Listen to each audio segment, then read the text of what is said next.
Welcome back. Besides insecurity, the economy is also a big issue in Nigeria. That's why we have an expert to unpack for us what exactly is going on. He's the CEO, GDL Financial Services, Mr. Akola Ayeye, joins us via Zoom. Mr. Ayeye, thank you so much for coming on the program.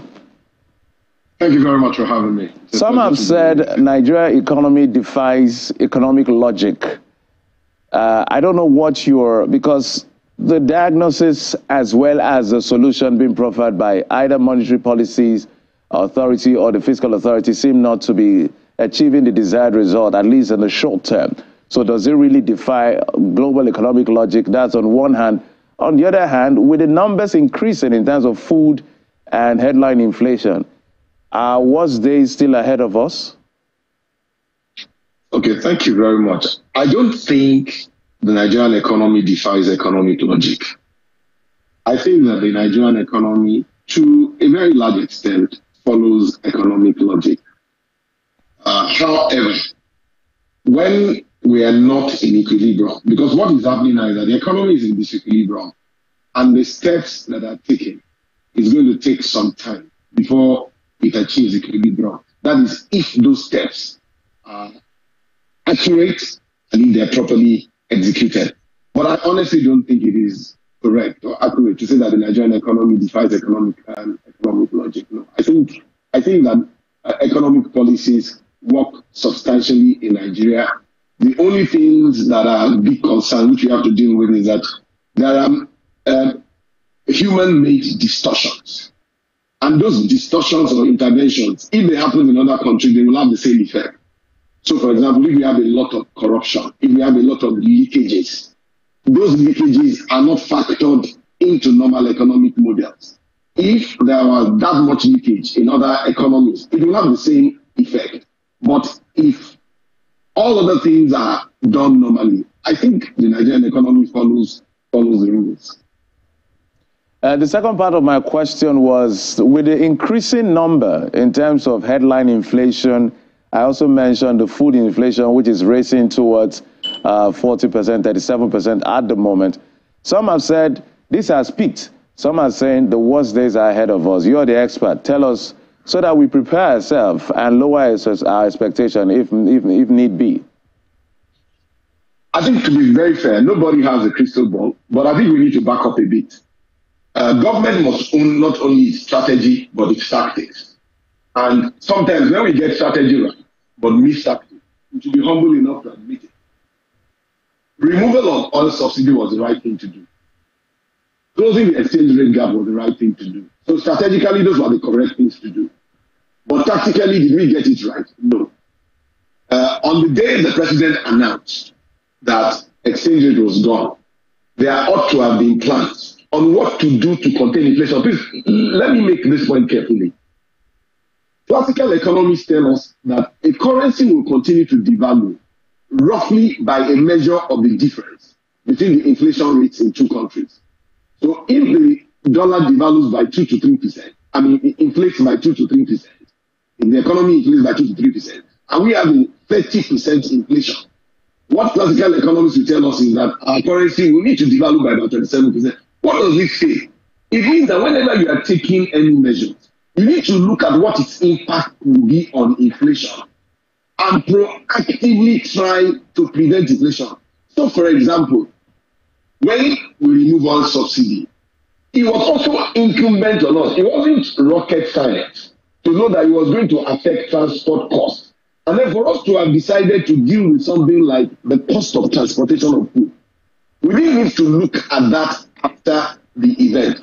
And even up till now, I do not see sufficient measures being taken to contain the cost of transportation of food. A friend of mine, the driver went home for Christmas at Benue, and he came back to Lagos lamenting that even with all of the insecurity in Benue, that the differential between the cost of yam in Benue and Lagos was so huge, and he just wish he could bring some yam to Lagos. So these are the things that could be done, that were not done, and if they are being done now, they are not being done enough, and they need to be done better. So, but in terms of where is inflation going, the good thing is the last set of measures that the CBN has taken Some of us don't like high interest rates and still don't like it. But it appears to have tempered the galloping devaluation of the Naira. We hope, as CBN has said, that they are starting to see foreign portfolio investments and that can stabilize the currency.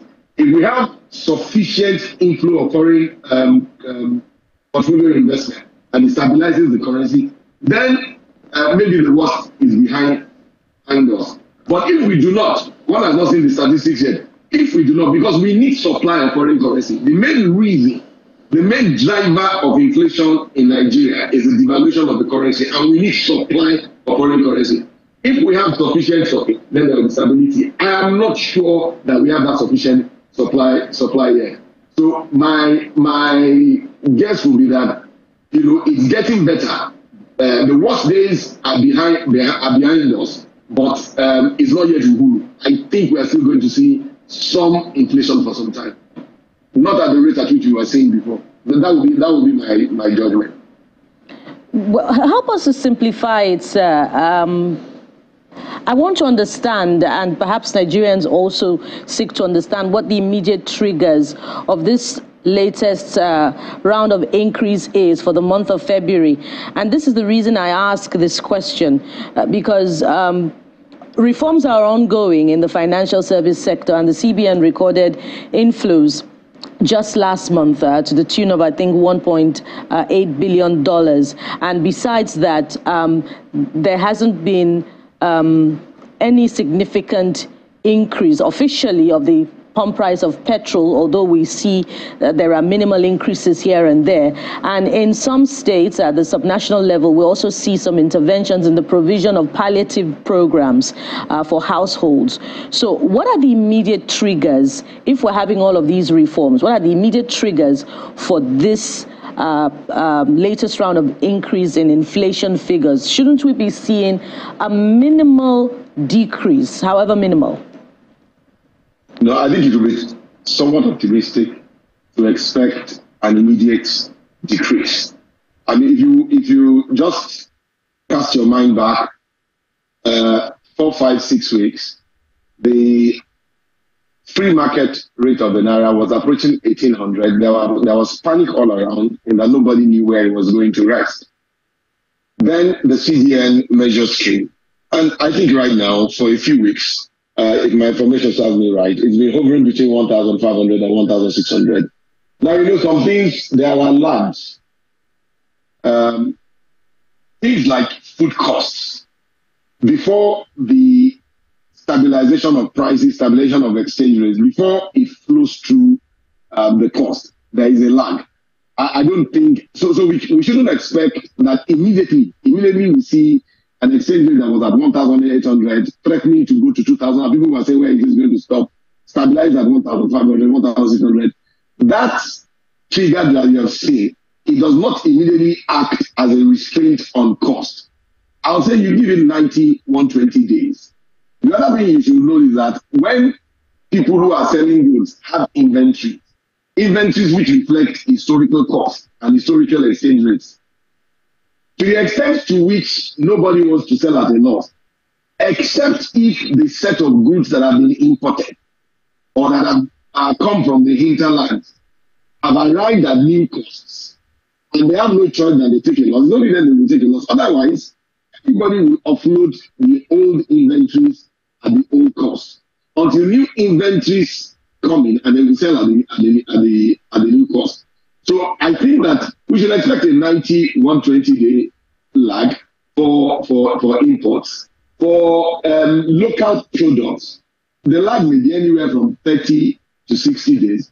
So I'll say let's watch another 30 days and see what happens, particularly in terms of local food items. But I think the fact that the exchange rate has stabilized is good. What is still worrisome is we need to see Nigeria needs more than $1.8 billion of inflow over 1 month. We need to see that consistently. What we need to see is that inflow continues to come in and it is sustained. When that is sustained, it changes expectations. And that now the market is not yet confident that the rates will remain stable. But the market notes that a measure of stability has been attained. So if I'll answer you, I think we need to give it some time, because there are normally lags between when a measure is taken and when it flows in through the transaction processes and through costs. Well, Mr. Aye, for those looking at the figures and they remember what the government's projection is, that we're planning to have 21.4% inflation this year. And it's not getting closer to that. If anything, it's getting farther from that. And their projections will even have up to 34% by the end of the quarter. My question is, one of my favorite literary works talks about how, yes, goals are important, right? But we also need to focus on the systems behind those goals that will achieve that goal, or those goals as the case may be. We've seen bad habits over time in Nigeria that have brought us to where we are. So if we need to cultivate what we can describe as good habits, no matter how small they are, what are those good habits we have to cultivate as a government, perhaps as a people as well, if we want to reach that goal? Yes, it's ambitious, but what must we need to do, no matter how small per time, so we can reach those goals?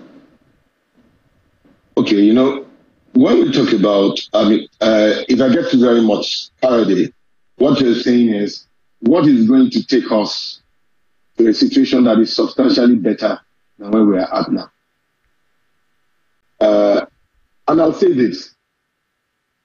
If we continue doing the same things, we're going to get the same results. Here are my own concerns. The major objectives of government and of all of us must include two important things. Number one is to reduce poverty. Number two is to significantly expand the middle class. For those things to happen, there must be substantial economic growth. And in order for there to be, and that substantial economic growth must not only happen, it must happen in such a way that the benefits of that growth are widely shared, not narrowly shared. One of the things I think Nigeria needs to do, we need significant inflow of foreign exchange. We need to ask questions such as, how does Nigeria achieve $100 billion over a 24 to 36 month period? Those are the kind of funds we need. And when you ask about specific things that need to be done, I do not have names. But one thing I strongly believe? I believe there are 1,000 Nigerians who, after lending Nigeria $25 million each, will at least have $25 million left each. We need to stop burying our head in the sand. And the leaders of this government need to lead from the front and have sessions which are not for creating an opera, which are not for naming and shaming, which are not for asking questions. But in my view, we're in a situation where the richest Nigerians need to bail Nigeria out. And the president commander-in-chief has to find a way to address that leading from the front. I repeat again, I'm sure there are at least 1,000 Nigerians who, after lending Nigeria $25 million each, will still have $25 million left as their private resources. And let me say, that's $25 billion. And even if 1,000 do that, you can then start to cascade down. I believe that the fundamental reform of Nigeria and the substantial quantum of resources that we need for Nigerians, particularly Nigerians who are wealthy, to have a major stake in the reform of the country. So in terms of funding, rich Nigerians have to step in.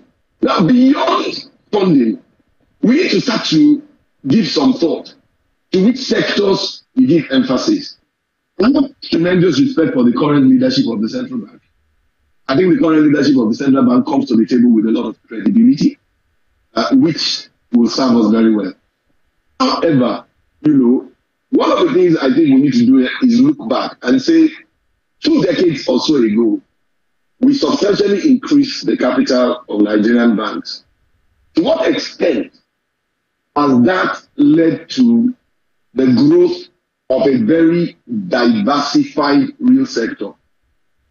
The concept of crowding out is not only government that can crowd out the private sector from borrowing when they take money. One sector can receive so much attention that it can also crowd out other sectors. I fear that I think that we need to look at other sectors which need significant equity, not only the banking sector. And if we identify those sectors, if we can be able to stimulate equity to move into those sectors, rather than putting more equity in the banking sector again. That's not to say that there won't be a few banks that will need capital. But let's me today, let's me to say, where is equity most needed in Nigeria? I think equity is most needed in infrastructure. I think equity is much more needed by the discos. Equity is needed to create the GENCOs and other private sector leadership. Equity is needed to make the Nigerian transmission company private. Nigerian and rich companies at 5 billion naira of equity. So we need to look at what we are doing in a way that we identify the sectors that we want to grow.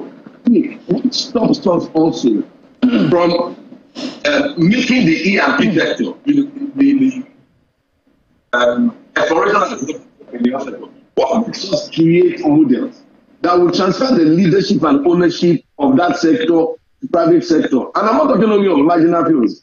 I'm even talking about deep offshore. There are those pockets of funds that reside among Nigerians. The hard work is to create the framework that will do it. And because there is a finite amount of money available, if, for example, there is theoretically, if, just giving an example, if there's just 100 naira of equity available, if we allocate 80 or 70 to banks, there's only 30 left for the others. So we need to look on the fiscal and on the economic side and say, which sectors do we need to grow? How do we ensure that the allocation of resources for the growth of those sectors, from the top level view, is properly done, and that we're considering on things that can create major change. So I heard your proposal about the 1,000 Nigerians giving $25 million and we'll still have 25 million left. It's quite a novel idea. But sometimes it sounds like a very tall order. I don't know whether the authorities will listen to that.